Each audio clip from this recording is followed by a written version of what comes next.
Well, folks, the first lift bridge was very different than the one standing before you.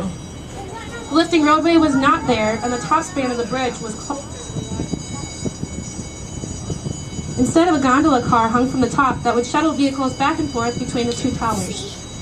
As the population grew, it outgrew the gondola complex. Duluth decided that instead of replacing the bridge completely, it would build a new bridge instead of the old one.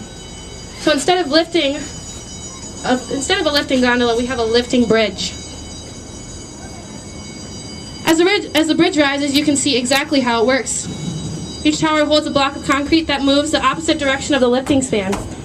These two 500-ton concrete blocks counterbalance the 1,000-ton lifting span so well that the bridge just needs two 125 horsepower motors to operate. Well, if you haven't been there before, you definitely should check it out today. The large brick building with the red tower and the tall smokestack is Old Bickford's Brewery. Built in 1869, it brewed Bickford's famous safe. Since then, it has been renovated and reopened as a dining and shopping complex, complete with a pub, microbrewery, hotel, and local stores. It also has some pretty cool restaurants in there. I'd like to visit them. And to the right of that, you will see a blue staircase. Pretty cool. That will lead you to the Portland Walk-Shop.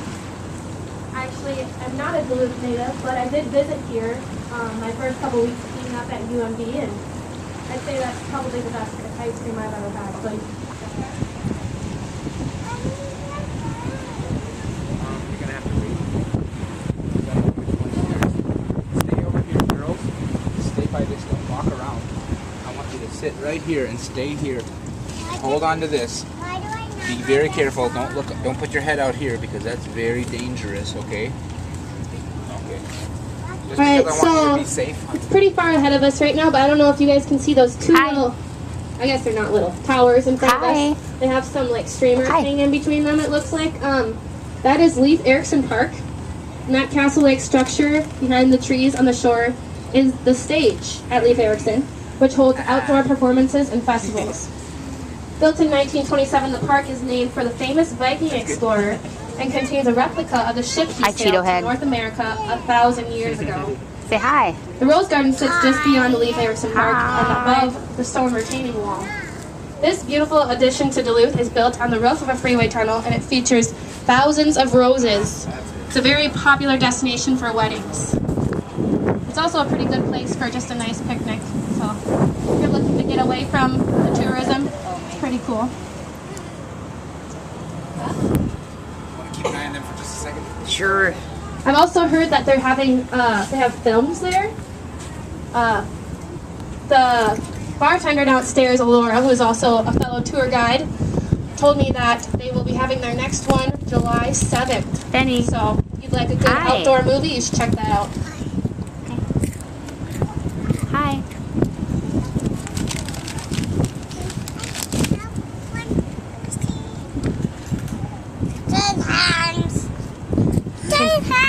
I see. Can she have one of those? Here you go.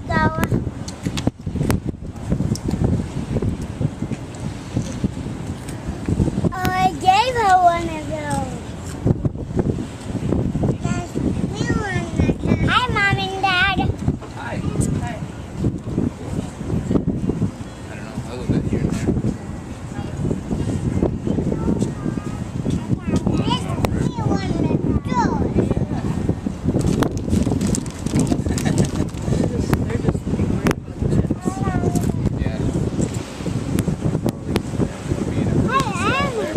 Hey, what? You want 7? What? Do you want 7? 7 what? I want 7 chips. I want 7 chips, please. The water of Lake Superior, the world's largest freshwater lake by surface area. You should have Lake Superior is 380 miles long and 160 miles wide.